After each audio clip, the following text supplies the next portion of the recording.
prej shenjave të pranimit të punës, prej shenjave të pranimit të veprës së mirë, është pasimi i veprës së mirë me vepër të mirë. Sepse nëse ti e bën një vepër të mirë, kjo vepër e mirë thret veprën tjetër. Kërkon veprën tjetër. Për këtë arsye,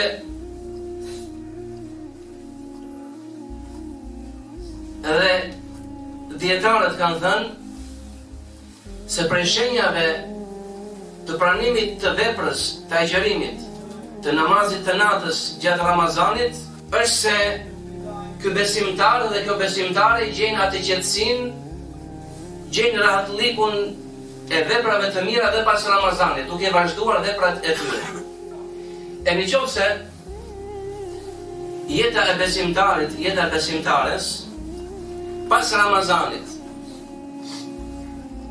kthehet me neglizhencë, pra duke neglizhuar ndaj të drejtave të Allahut subhanahu wa taala, neglizhon ndaj namazit, neglizhon ndaj veprave të tjera, atëherë çfarë kuptim ka që ai po e agjeron gjithë atë muaj dhe nuk vazhdon më pas me veprat të cilat duhet i vazhdoj.